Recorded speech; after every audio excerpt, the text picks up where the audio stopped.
thanks for this. I would love to know, first of all, if you know, describe a little bit what life was like before we not met, because we've met many years ago already, but before we started working together. What was life like? What was writing like? Showing like? Tell me. Well, first of all, I was quite experienced even before we met. I had already built a thriving business, producing, selling horses. I had already competed up to a very high level, and quite successfully. I would say what my life was missing before we started working together was that real consistency. And while I was able to pull off a result here or there, and I certainly was able to do some good work, what was really missing was that consistency. And in my line of work, consistency is key because I do this professionally. I rely on it. My family relies on it financially. So I need to produce again and again and again. And that just was not good enough. Simple as that. And what would happen was I would, in my own mind, do everything right, have everything right, and be prepared to the best that I thought I could be prepared, and still not produce a result, not get to where I wanted to be. Yeah. How did that impact your mind? I suppose a lot of self-doubt. You start to doubt what you're doing. Are you good enough? Are you doing the right thing? Should you be doing this? And in the end, for me, I started to doubt, do I really love this as much as I think I do? And should I sacrifice so much to be able to compete at a high level, and I give so much to be able to do this. You start to consider, is it worth it? And for me, while I love the days when it was going well, in this sport, there's so many days where it does not go the way you think. Regardless of how you prepare and how hard you try, it is a sport where you have a lot of days where you lose. And I think how I was handling that and how I was handling everyday life and everyday situations in the sport, when I look back at it now, I really wasn't handling them correctly. And it was quite detrimental to what I was doing. All that doubting, right? All that thinking in your head. How did that impact your relationships and with your horses and the connection with the horses? For me, it was quite difficult to have a consistent connection with the horses. And my own personal relationships, when things would go bad, of course it affected that too. But for me, what was most obvious and what was primarily my concern was that my connection with the horses was quite inconsistent. And I really wasn't even looking for that deep connection sometimes. For me, the mindset came from a place of, I know what I'm doing, I've done this so many times, this should be easier, I should be able to this should just happen. Do it, yeah. And it wasn't. Right. It wasn't. I was not getting to the level, I was not getting the results that I felt I deserved or that I wanted from my horses or from myself. Yeah. And how did that impact you in the ring, in the warm-up, at the show? It's funny, until you're aware of it, a lot of times you don't realize the negative impact. What was happening was I was making mistakes, things were not going my way, things were not turning out the way I wanted them, and I had no idea why. And I would sit back and I would say, the wrong boots, I had the wrong saddle, I had the wrong bridle, the course builder built the wrong line, the footing was terrible, the weather. You can think of all these other excuses. And the reality was, now when I look back at it, they were simply details. They weren't what was affecting it at all. Yes, they're aspects to be considered, but I think there was something else missing in the bigger picture. Right. Something much more important. What was missing? That deep connection with what I was doing. And connection with the horse, but also that consistency, that living in that connection with the horse and living in that connection that I needed to perform at a high level consistently. Yeah. And by missing that, there was so many other things that were missing. The performance, the consistency, the reliability. You know, I could watch all these other riders go in at this high level. It's very easy to get caught up in how other people do it, and they simply weren't making mistakes. And I even had a conversation with my dad one day. I'm competing against Richie Vogel and Christian Kugel, and I said, these guys don't make mistakes. Yet I go in, I think I have everything done the way it should, in the same way they do, and yet I was still making mistakes. And now, having worked with you and really learned to step into my role and step into the person that I needed to be and really connect with the horse, I realize now what I was missing then, and it's one of the most important things for me, tools that I have now, is when I feel myself slipping into that old way, instead of being judgmental and being critical of myself, I'm able to catch myself and just say, no, this is what I need to be. Yeah, beautiful. Yeah. All right, let's talk about that, right? We knew each other already for quite a few years, and yet at some point you decided to reach out. Can you tell me more? Like, what was that pivotal moment? Well, I'll start a few years beforehand. Right. We first met here in Wellington. I went to one of your seminars, and even that first seminar, those first little bits of information about how my brain works and what I'm actually going through when I ride and when I compete was life-changing. And it is something that has stuck with me to this day. Just, it was for me a completely different way of looking at what I was doing. And that really resonated with me that time. But being a little bit of my own personality and self-made in my business and my career, I thought, yeah, I know what I'm doing.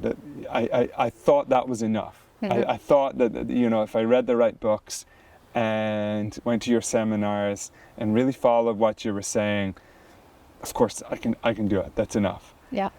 And after a series of mistakes in the ring, and there was one pivotal day, it was a 5-star Grand Prix in Spruce Meadows. It was on the 3rd week of the summer series, which is in the meadows on the green. It was a line, it was a forward 8 strides after a triple combination to a skinny. And for some reason, there's a forward 8, I saw a 7. Yeah. And my horse, Seatop Blue, God bless him, he tried his best to get it done, but we ended up chipping, and he blew poles and uprights, and it was very ugly. And I came out of the ring and I decided to myself that something has to change. I cannot continue. I won't survive at this level if I keep making those mistakes. And actually it was my fiance, Kendall, said, okay, we're calling Anette.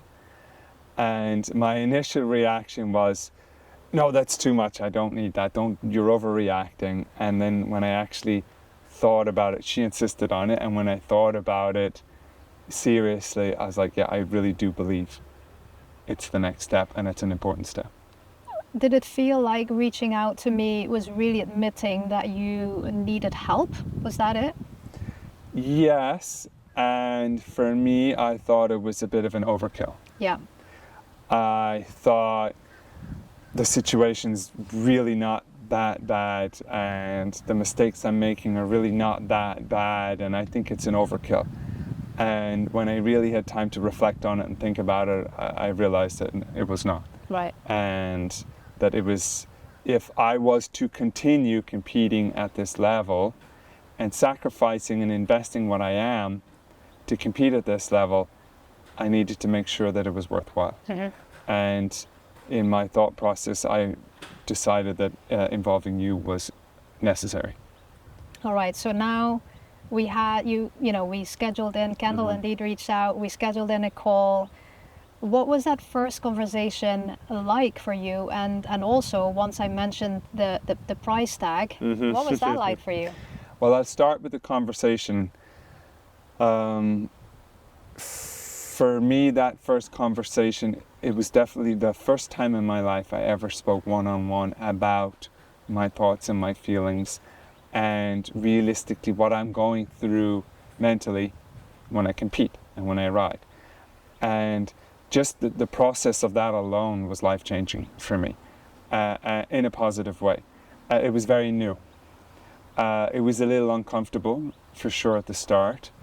But then if you remember, later that week, I was 5th in the Queen's Cup clear, and that was probably one of my biggest results of my career happened the week directly after we had our first talk. Right. So, of course, my analytical brain kicked in and said, oh, this is working. The result, I hate to say it, but definitely the result helped. I saw the difference that just one conversation made. Mm-hmm. And at that point, it brought home, well, actually relative to everything else that I'm spending and everything else that I'm investing and on what I have to gain, it really wasn't that much money. So at that point, and I can't help that. I'm wired that way. I look at everything in value and how much it's worth to me. Mm-hmm. And while it might look expensive to other people, I was able to justify it in my head, and I was able to see enough of a gain from it that it was worth the investment. But we hadn't really started yet, right? No. But it was just that one conversation. Mm-hmm. You knew somewhere inside, like, okay, yeah, and it's going to, I think for me, I realized that possibly I needed it more than I initially thought. wanted to admit. Yes. Yeah. Yeah. And then walk us through the process of working together. It's been about 2 years, I suppose. What was the beginning like? The beginning for me was interesting because it was a lot of self-discovery as well. And there was a lot of things that I was learning that in fact I'm doing right and I have right, and a lot of things that I learned I was doing wrong. And in the process with you is when I realized that I could read all the books, I could watch all the videos, I could study all the courses, but until I actually sat down one-on-one with someone and engaged with them directly about my own situation and what I'm personally going through, that's for me when I realized that that's what was making a big difference. That while a lot of the books addressed a lot of the issues that other people had, it just wasn't specific enough to how I was handling situations. Mm-hmm. And again, I kept being brought back to, I thought I was doing it right. I thought I was doing the best I could. I really sometimes couldn't see how I could improve, and yet I still wasn't getting the results I thought that I deserved or I thought that I wanted. And in working with you initially in the process, a lot of it was just asking hard questions, uncomfortable questions. What was that like for you? Uncomfortable. And again, for me, I keep going back, well, was it really necessary? Do we really need to bring this up? This is not really comfortable for me to talk about. And then a lot of times I hadn't even noticed. And in the moment, I thought I had everything done right. I thought I warmed up right. I thought I walked the course right. I really thought I was right in the moment. And then when you and I talked back through it, I realized, oh wait, I wasn't. Yes, okay, I could have done this better. And yes, instead of allowing myself to get into this mindset, I got into a much, in some cases, a much heavier, unproductive mindset. Yeah. And initially a lot of judgment, a lot of judgmental, I shouldn't be this, I shouldn't be that. And I think what the process helped me a lot was just drop the noise. That judgment, that constant criticism is not really productive. And a lot of what was going through my head was just feedback. So it sounds like in the beginning there was quite a bit of resistance, Yes. right? Even though you were committed, Yes. you in time, energy, money, right? But yet there was that resistance to really go deep and, Yes. and look inward, Yes.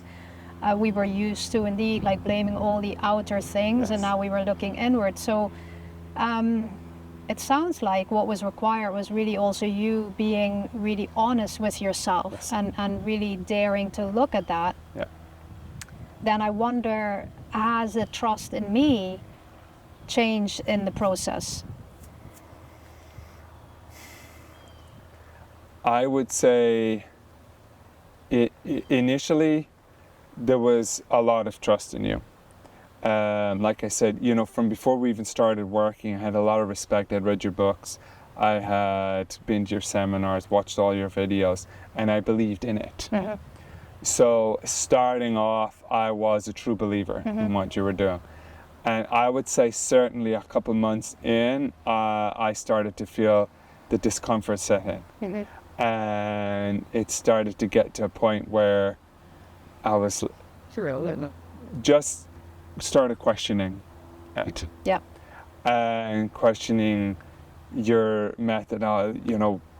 Did she really have to say that? And did she really have to ask me that? Yeah. But then the more we got into it and the more consistent we got with it, Yeah.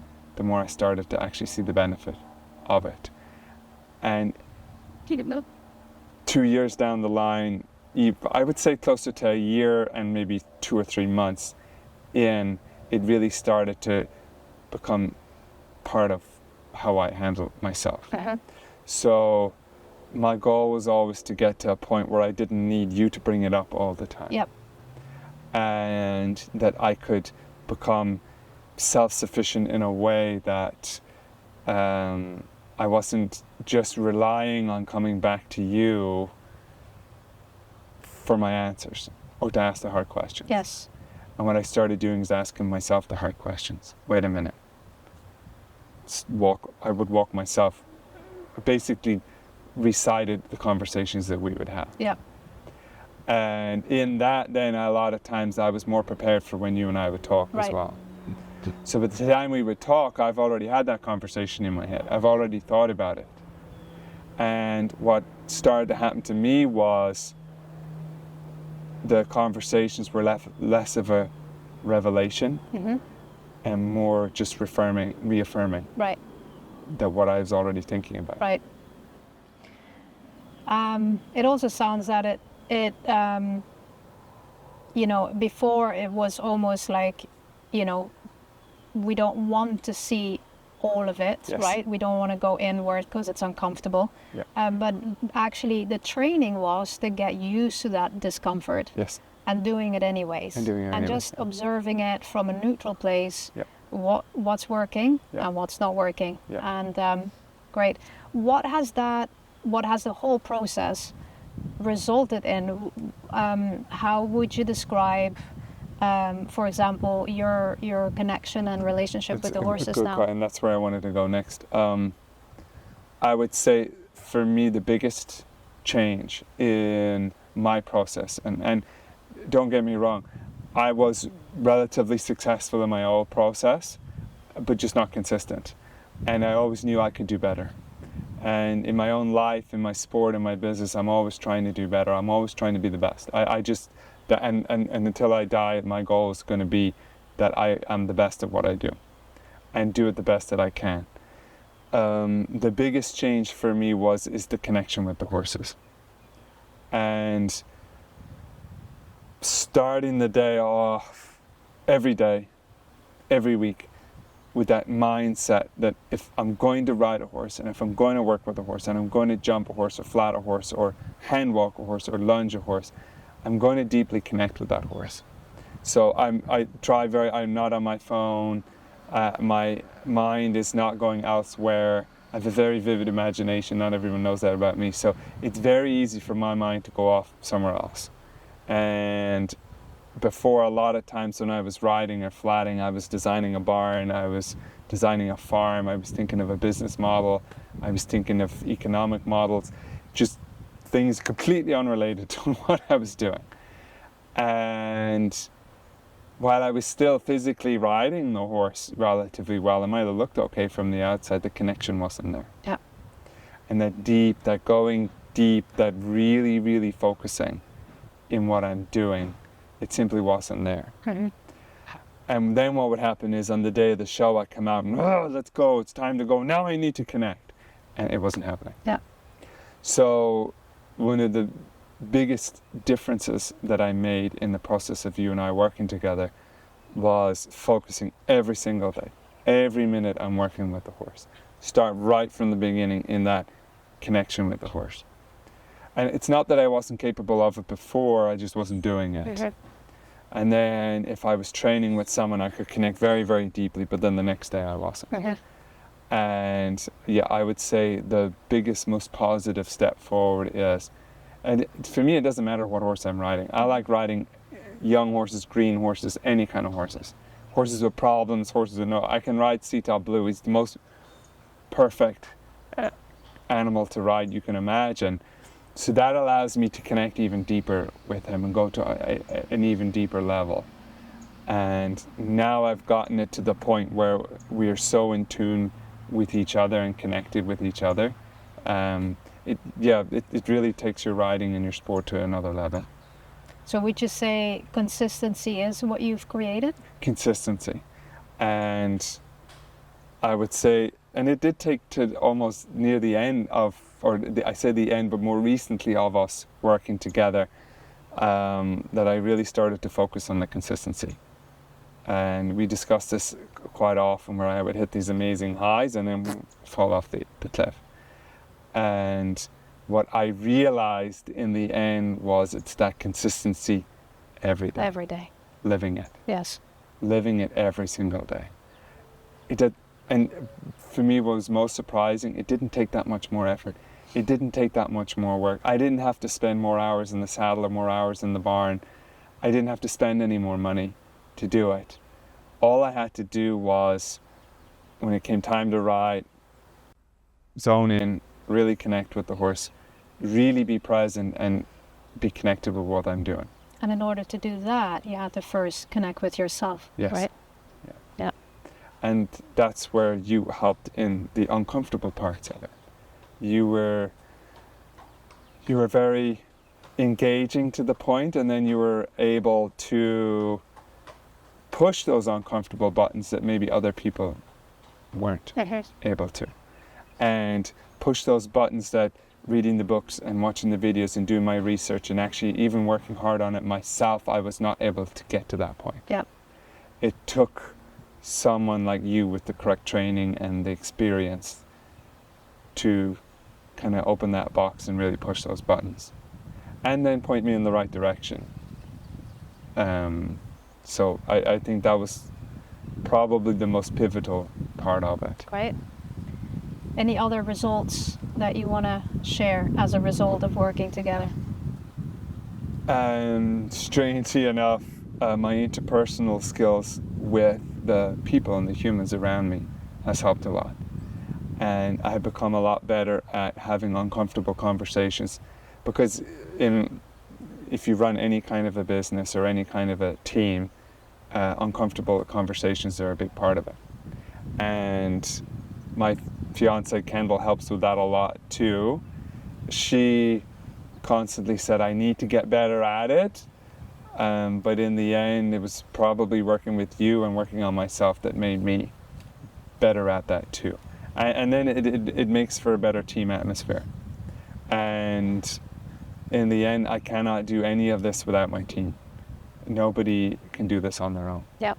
And if you don't have a solid, cohesive team around you, you physically cannot do it. Nobody can. I don't care who you are. You can't do it. Yep.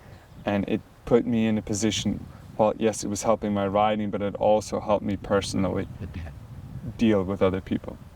Because in my life growing up, I was always the type of person that preferred the company of horses better than people. And so I would always resort back to my riding and back to my skills. Always. It was always my fallback. And I did okay with it. But it certainly hurt a lot of the personal relationships that I've had in my life. Right. and I don't often admit to that. And it was probably one of the biggest changes for me to make, was to be able to do that. Yeah. And that was completely, and one time you said to me, I wanted to bring it up, and you said to me, I'm a performance mental coach here. I am really, we shouldn't be talking about that. But what happened is, in becoming better at handling myself and handling my own mental situation, it also had all these other spin-off effects. Yeah, I think for context, I think indeed in those conversations we have had, how do we deal with those with other people? Mm-hmm. And what I always say is, we're not going to focus on other people, we're going to focus on you. Yes. in that Yes. in that Yeah. conversation, right? Yeah. So Yeah. But that by makes, focusing on me, then the answers came yes, about the other people. yes, exactly, And sometimes the answer with bad people or toxic people is to get rid of them. right. And while that was uncomfortable too, Mm-hmm. I have become much more insistent on that if something's not working for me, if someone is not beneficial to my team and to me, I have to live without them. Mhm. And sometimes that can be the most uncomfortable thing. Totally taking ownership of Yeah. that, for sure. Yeah. Andrew, thank you. You're This very was welcome. fantastic, and I always have loved and always continue to love working with you. Same. Great.